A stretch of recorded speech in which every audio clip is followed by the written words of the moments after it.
Welcome to the HPC on Intel 201 course as part of the Intel on HPC Solution Competency course package. My name is Steve Stein, Marketing Specialist from Intel, and we're going to be going through today is a look at a deeper view of how Intel hardware helps to accelerate HPC performance for very specific HPC applications. Some things I want you to take away from this course. I want you to be able to explain to your customers how HPC applications benefit from Intel technology, and specifically compare the value of different optimized platforms between hardware and software. In this course, we are going to zero in on the hardware components of that value. I want you to be able to explain the value of Intel hardware for very specific HPC applications, and also explain what about the hardware actually helps to deliver that best-in-class performance. And then finally, I want you to be able to make recommendations of certain Intel technologies and certain Intel hardware attributes that deliver that performance to your customers, so your customers can learn why Intel is the best choice for them. And so what we will be going through today is a quick overview again of what HPC workloads care about, and then I'm going to dive deep into the Intel hardware value add for HPC, and then sum it up and give you some next steps. So let's start with what HPC workloads care about.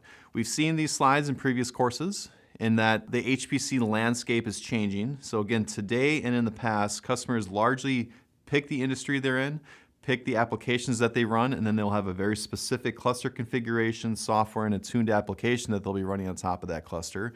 But the world is starting to move to this idea of having a generalized cluster where you can run traditional HPC workloads, run artificial intelligence workloads, as well as high-performance data analytics to run that diverse set of workloads on a common set of infrastructure. And so we've seen this slide in previous courses as well, where we are expanding the scope, expanding the scale, and giving you different delivery options for HPC, and Intel really is leading the way in all three of these categories. And so as a reminder, HPC workloads are very diverse. Not every HPC workload cares about the same hardware optimizations or uses the same software tools to get the best performance. But as a whole, what HPC is really looking for again is maximizing that work over time equation, getting either more work done in the same amount of time or the same amount of work done in less time. Our hardware tools are going to help customers actually deliver on maximizing that work over time value. And as a reminder too, for certain applications, they would either be memory intensive or compute intensive, and they'll also use different types of software to get optimized performance. And as a reminder too, with that memory and compute intensive categorization, keep in mind a workload is categorized as memory intensive if the bottleneck in performance exists inside the memory channels that are feeding the CPU. So if it takes a long time to get the memory to the processors to actually perform their operations, and the bottleneck does not exist with the processors, we classify that as memory intensive. If the bottleneck exists instead on the CPUs, if it's very easy to move the data over to the processors, but then takes a lot of time for the processors to crunch the data, we consider that compute intensive. Intel has hardware tools and hardware attributes to deliver better performance regardless of if the workload is memory or compute intensive. We provide the best range of options and the flexibility to deliver the best performance for those workloads. And as a reminder too, Intel adds very unique value to HPC. We provide value along 4 different categories, and you'll see versions of these 4 categories in different courses. In this course, we are going to zero in on what makes Intel add value through exceptional hardware. And different courses will have a deeper dive into the Intel created software, the ecosystem immersion, as well as the trustworthiness that Intel provides. But again, I'm going to zero more in on what is the exceptional hardware pieces that Intel provides to the market, and why is Intel hardware the best choice for HPC workloads. And we've seen this slide in previous courses as well about how Intel tries to categorize how we provide value to the market. We're going to zero in on the system peak and the efficiency categories a little bit deeper to give you more information on how Intel Advanced Vector Instructions 512 operate. What are the different memory bandwidth enhancements? What is Intel DL Boost, and how does that get applied to artificial intelligence? How does Intel Optane DC persistent memory help HPC workloads? And then also a little bit deeper dive on how does architecture performance, or what we call per core performance, matter, and why is multi-node scaling important? And so on this slide, we tried to categorize what are the unique Intel value adds or the Intel differentiators that we're providing to the market. And I'm going to go a little bit deeper into each of these categories. You've seen these categories in the Intel 101 course. I'm going to go deeper into each of these to show you why Intel is providing unique value and how we provide that unique value so you can communicate to your customers and talk to them about what are the unique Intel attributes that we provide to the market. And so we saw this slide in the Intel 101 course explaining why Amdahl's law is important and explaining why per core performance matters. Because again, as you chop up a code and try to make it more parallel to operate on multiple nodes, to operate on multiple cores, you never optimize it perfectly, and there's always that serial component that you need to execute to that can only be accelerated by getting better per core performance. I want to take this to the next level. And let's talk a little bit about why that's important by bringing in a real-world example. So CosmoFlow is an application that exists that helps to analyze different cosmological parameters based on dark matter distributions to help frame the universe, to help try to learn a little bit more about how the universe functions and why it moves the way it does. Inside of this application, Intel has optimized it, parallelized it, and released their optimizations to CosmoFlow developers so they can get the best performance. But as we analyze the code, what we found is that some nodes, or a lot of the worker nodes as we classify them, are waiting for other nodes to finish their work. What that means is that the code wasn't parallelized perfectly, and these worker nodes, as they completed their jobs, they're waiting for other nodes to finish their jobs. And the way you kind of speed up the performance of those other nodes is by increasing that per node performance. And so we actually broke down the numbers. We found that a lot of the worker nodes are waiting up to 61% of the time doing nothing. And so if you have codes where you have a lot of nodes doing nothing, that's a problem that slows down your overall time to completion. So per node performance, per core performance is incredibly important as we try to speed up the code and reduce this waiting time for codes to finish. So in addition to Amdahl's law limiting the completion time of code, because again, you're not chopping it up perfectly, we actually see real world examples of where per core performance or advanced per core performance can actually help an application complete faster, again, by reducing that amount of waiting time that a certain core is using to complete its job.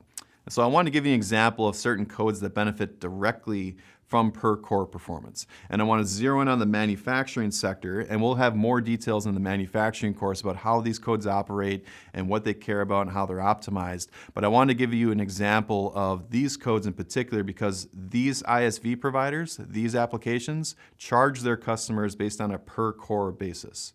So the more cores a customer is running, that is what they're paying for in licensing costs. And often the licensing cost or the software cost is substantial to a customer in terms of the overall acquisition cost for the cluster. So that includes hardware, that includes operation costs, that includes the software licensing costs. That software licensing cost can be very significant.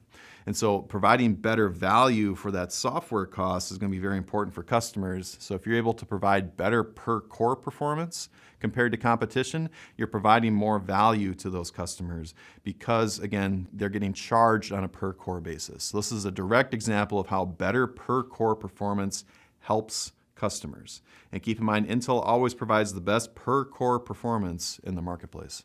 And let's go a little bit deeper now into Intel Advanced Vector Instructions 512 or Intel AVX 512. You saw in the previous course I gave you an analogy of how better operational efficiency will give you better performance by comparing it to an example of, say, moving all of your belongings from one house to another. Again, you can focus on getting more trucks, you can make the trucks go faster, or you can get bigger trucks. And that's what AVX 512 is doing, is allowing you to get bigger trucks per operation, bigger trucks per run to allow you to get more work done per run. And let's go down a little bit deeper into what it means. So AVX 2, it stands for AVX 256 because it stands for every operation that you're executing is a 256-bit wide vector. And what that means is you can fit 4 double precision operations or 8 single precision operations per instruction as you're running it. And double precision and single precision operations are really just different categories of accuracies that are used in math operations in HPC applications. We won't get very deep into how those are operated. What's important is how many you can fit in per vector. And so looking at the numbers at the top, we actually do 2 instructions per operation. So what that means is you get 8 flops per cycle for a double precision operation, that's FP64, or you get 16 flops per cycle for an FP32 calculation that's single precision. Now let's move over to what AVX512 is doing. So Intel AVX512 is able to take that 256 wide vector and double it. That's where the name Intel AVX512 comes from. So now you're working with a 512-bit vector, so you're able to fit double the amount of data in per instruction. And so what that means is you're able to get double the amount of work done per instruction. Another thing that Intel brings to the table compared to our competition is this idea of another FMA, or a fused multiply add instruction. A fused multiply add instruction is really just a math operation that we build into the CPU and let it perform efficiently. We bring 2 of those operations versus our competition only brings 1. So what that means is you're doubling the width of the vector and you're getting 2 additional operations. So it's a 4x theoretical increase over our competition just looking at that operational efficiency bucket. So if you look at the numbers, for double precision, 32 flops per cycle, single precision, 64 flops, and integer 8. I'm gonna go a little bit deeper into what integer 8 is later on in this course, but only Intel can perform efficient integer 8 operations, and that's why it's depicted on the slide as better than our competition. And that's going to be very important for deep learning inferencing operations. And again, I'll explain what that means on a future slide here. But the important thing to remember is that Intel AVX512 brings very unique and substantial value for HPC applications that can take advantage of it. Now let's look at some applications that actually can take advantage of Intel AVX512. In the finance space, in options pricing, what usually matters is how fast can you compute the options so you can compare them to different options in the marketplace and then figure out which stock you want to buy based on those different option prices. And there's always different methods for how to do that, and some of those are depicted on this slide. But what's important is getting the total amount of compute being applied to that operation is what's important.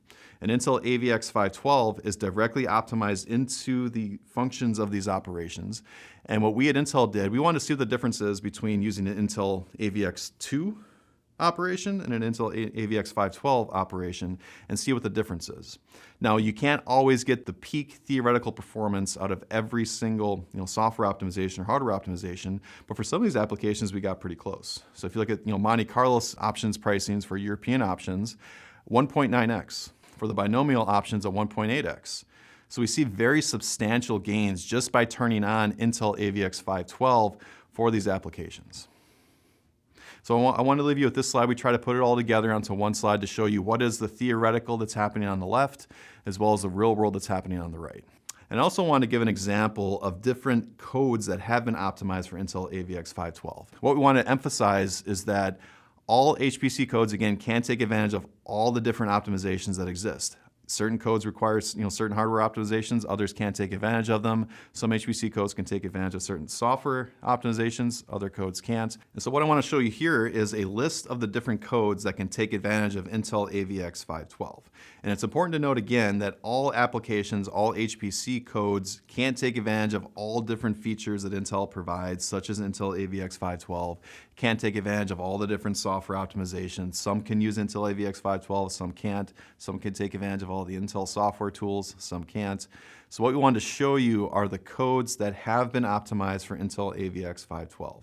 And what we want you to do is go talk to your customers. If they're using some of these codes and they're not using Intel AVX512, I want you to remind them that they can utilize Intel AVX512 because that's free performance. This is, again, it's specifically designed to increase the operational efficiency of that operation. Please remind them that Intel AVX512 provides unique value to their codes based on Intel instructions, based on Intel processors. Now let's move on to the new class of advanced performance that we're providing in the second gen of Intel Xeon Scalable processors, and specifically our Intel Xeon Platinum 9200 processors, which are providing advanced performance, are providing the most amount of memory bandwidth that's ever been provided to the marketplace by providing 12 channels of memory bandwidth. This is compared to 6 channels on our standard Intel Xeon Platinum scalable processors. And so we're effectively doubling the amount of memory bandwidth that can be made available for those codes that are memory bound. So remember, some codes are memory bound, some are compute bound. We want to be able to provide value across the entire spectrum by providing that range of options, that flexibility. This processor is great for those applications that are memory bound, and also for those applications that require both very heavy compute and very heavy memory. We're going to have some examples of those in our future courses on manufacturing and education This processor is a perfect choice for those applications that are both memory and compute bound, given the high amount of top-line compute this provides, as well as the high amount of memory bandwidth that it provides. So now let's talk about deep learning and how Intel is investing to improve deep learning performance, not just with software enhancements, but also with very specific hardware advancements. But before I dive down into what Intel DL Boost is providing for your customers, let's talk a little bit about what deep learning is and what are the different categories of operations inside of deep learning. So as you talk to your customers, they're going to tell you about training and inferencing. And what the main difference is that in the training scenario, you're actually training a model to be used. And in the inferencing world, you're actually using that model for real world value. What's actually happening as you're training a model, let's say you have 100,000 or 1 million images and you're trying to recognize pictures of strawberries, people, and bicycles. What happens is you feed these images through an untrained neural network, as we call it. That's what those different connections and those different nodes. As you feed the data through that neural network, different nodes are going to light up, different values are going to come across, and then the actual neural network is going to try to classify what that image is. And if it's wrong, it's going to go backwards through that neural network and fix the neural network, and then it's going to do it again, and then it's going to do it again and again and again until it gets to the point where the model is able to recognize a certain percentage of the data set as accurate. And then once you get to that point, now you can deploy it for inferencing. And it's important to note that in deep learning, the value really comes from the inferencing side. You don't really get value from a trained model, you get value from using it. So inferencing is where you're really going to see the value of deep learning after you have your trained network. Another thing to keep in mind for your customers, training is a very compute-intensive operation. That backwards propagation step is incredibly computationally complex, requires a very heavy amount of compute. As opposed to inferencing, you can actually use less compute, but again, this is where the value of deep learning really resides. So the total bulk of compute actually resides in the inferencing. Most of the compute dedicated towards deep learning is actually dedicated towards that inferencing step, not training, even though that singular training exercise or training a model does require a very large amount of compute. And so let's talk a little bit about what Intel's doing to enhance artificial intelligence, to enhance deep learning performance inside the CPU. And it's important to keep in mind, I mentioned before, double precision, single precision, half precision, all the way down to integer 8 performance. That's because inside these math operations, you can actually get better performance if you go to the right of this chart. If you use less mathematical accuracy when you're computing numbers, the more speed you can get. Now, for a lot of HPC applications, the IEEE actually does require that we use double precision or FP64 operations for a lot of those applications. But for artificial intelligence and deep learning, it's actually acceptable to go ahead and start moving to the right of this chart, especially for inferencing. As I mentioned before, inferencing requires less compute requirements. That's because we can go down to this integer 8 level and run the applications faster. And so before I get into what DL Boost is doing, I do want to remind you that Intel has poured a large number of investments into optimizing the frameworks and the software performance of artificial intelligence and deep learning on Intel Xeon Scalable processors, and specifically the second gen of Intel Xeon Scalable processors, to get radical improvement just through software. But with the second gen of Intel Xeon Scalable processors, we're introducing a new instruction that's based on Intel AVX 512 that gives you much better inferencing performance on the second gen of Intel Xeon Scalable processors. We call this Intel DL Boost or Intel Deep Learning Boost. And what we found is, as we start to scale up with those software enhancements, we get to that 5.7x improvement just through software. Now we add in Intel DL Boost, which gives a theoretical 3x improvement in performance. So for the second gen of Intel Xeon Scalable processors, the 8280 series, we see a 14x improvement. For the Intel Platinum 9282 series, so the advanced performance line, we see up to a 30x improvement in performance. What else I want to show you is how this works. So in the first gen of Intel Xeon Scalable processors, it could run integer 8. And actually our competitors can run integer 8 as well.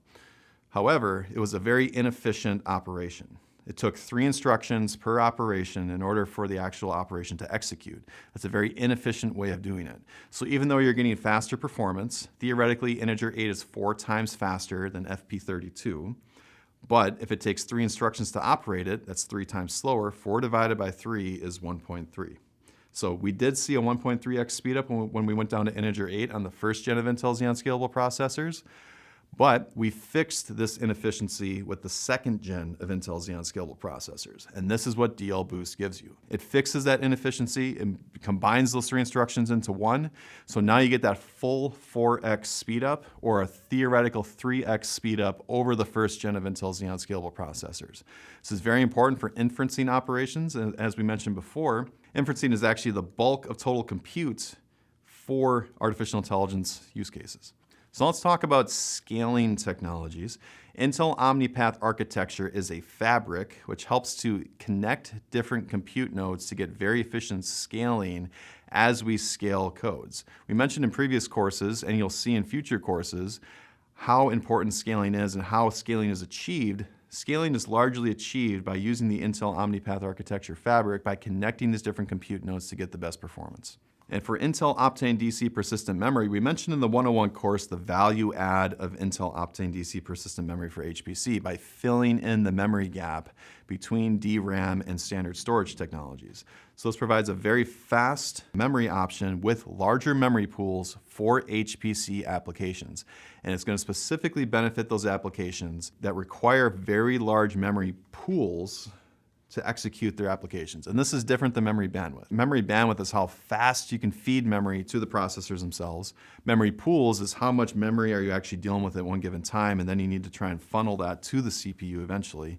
Some applications actually care more about getting that large amount of memory available to the processors versus how fast can you push it to the processors. And this is the unique value that Intel Optane DC persistent memory brings to the marketplace. Because instead of having to say, for example, having to have 5 or 6 nodes of memory available to you, and each of those have DRAM modules on them. And keep in mind the DRAM modules can only go up to 128 gigabytes. The Intel Optane DC persistent memory modules can go up to 512 gigabytes. So let's say you have 5 or 6 nodes, and you have those 5 or 6 nodes because you need to meet those memory requirements of that application. Instead of using those 5 nodes with 5 different processors and interconnects and all the different bare metal that comes along with purchasing that, if you can shrink that down to 1 node, because now the Intel DC persistent memory provides that 4x memory improvements, now you're just dealing with 1 node. Same memory footprint, but 1 node. You save all that money on those extra nodes. That's the value that Intel Optane DC persistent memory brings. This option to shrink down your total cost of ownership, to bring down your total cost of purchase for those applications that can utilize it.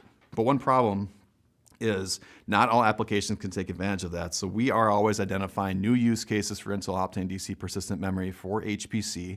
Some of the most promising use cases are quantum chemistry models, large AI models, high-performance data analytics, as well as some applications in oil and gas.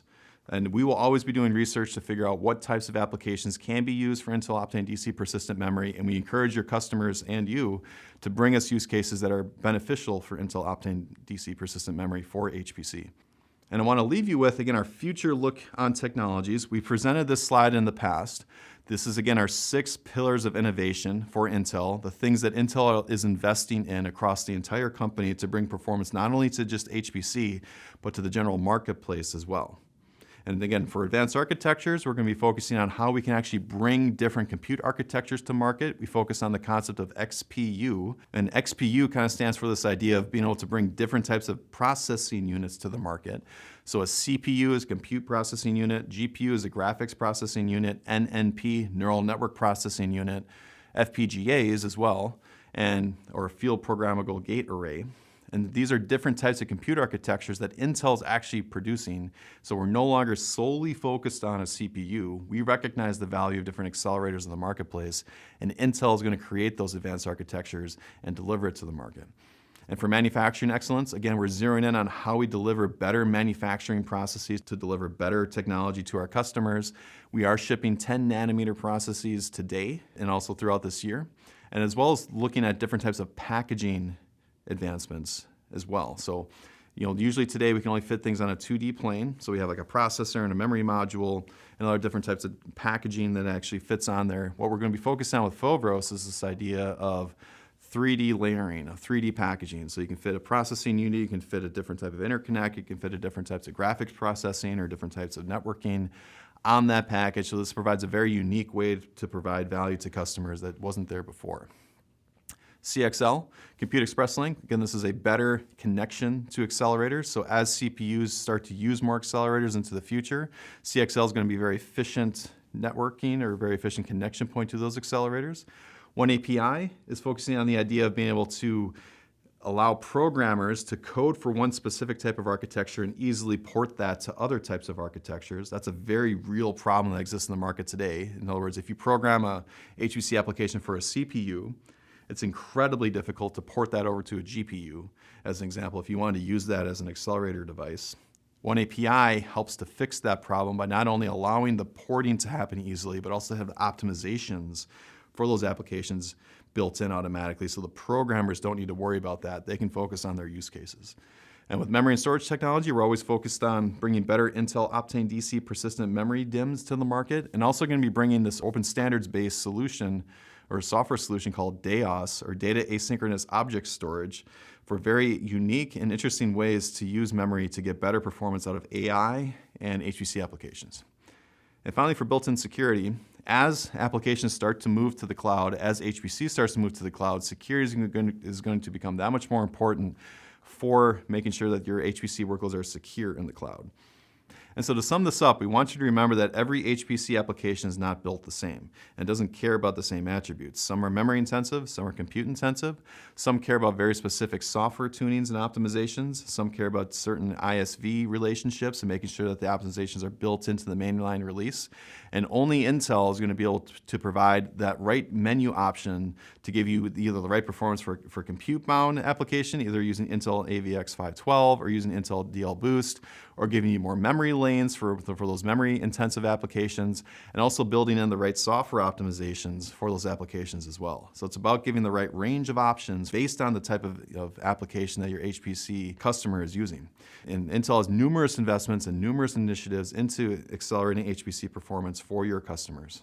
And so for the next steps, we want you to go talk to your customers about what Intel hardware enhancements are really helping their applications. We want you to talk to them about Intel AVX 512 and how that's accelerating top-line compute. We want you to talk to them about per-core advancements and how that's actually helping their applications because of things like Amdahl's law. We want you to talk to your customers about increases in the memory channels that we're bringing to the second gen of Intel Xeon Scalable processors. We want you to talk to them about how Intel Optane DC persistent memory could be very beneficial for them. We want you to understand these technologies so you can help your customers deliver better value for their HPC applications.